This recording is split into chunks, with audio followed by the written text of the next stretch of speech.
আজকে আমি তোমাদের সাথে একটা ফটো ফ্রেম আইডিয়া শেয়ার করি। তো এই ফটো ফ্রেমটা কিন্তু আমি বানিয়েছি আমার ফ্রেন্ড অর্ডারের জন্য, ওর বার্থডে ছিল তাই। তো সবার ফার্স্টে আমি একটা বোর্ড নিয়ে নিয়েছি আর সেটার মধ্যে হোয়াইট বেস কালার করে আমি স্কাই ব্লু কালারটা দিয়ে ড্যাব ড্যাব করে গেছি। আর তারপর এটা শুকিয়েও নিয়েছে অ্যান্ড দেন আমি ক্লে ইউজ করছিলাম, কারণ সাইডে আমি ভেবেছিলাম একটু অন্যরকম ডিজাইন করব। তো তার জন্য আমি ক্লে দিয়ে তারপরে আমি পেরেকও পুঁতে দিয়েছিলাম। আর তারপরে আমি কতগুলো ক্লে দিয়ে ফ্লাওয়ার্স বানিয়ে নিচ্ছিলাম ছোট ছোট। তো ফ্লাওয়ার্স বানানো হয়ে গেলে আমি যখন আমার ডিজাইনটা করতে যাচ্ছিলাম আমি ভেবেছিলাম উল্টাকে আমি ক্রিস ক্রস করে দেবো, বাট দেখলাম ছবিটা ঠিক করে এখানে ঝোলানো যাচ্ছে না।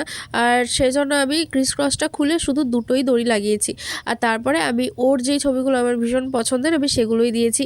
তো এখানে আমি ওর সিঙ্গেল ছবি ইউজ করেছি, ওর আর অর্ঘদার সাথেও ছবি দিয়েছি আর আমার সাথে ওরা ছবিগুলো দিয়ে দিয়েছি। অ্যান্ড দেন সাইডে আমি এই ক্লে দিয়ে ফ্লাওয়ারগুলো বানিয়েছিলাম, সেগুলো অ্যাটাচ করে মাঝখানে ওর নামও লিখে দিয়েছি।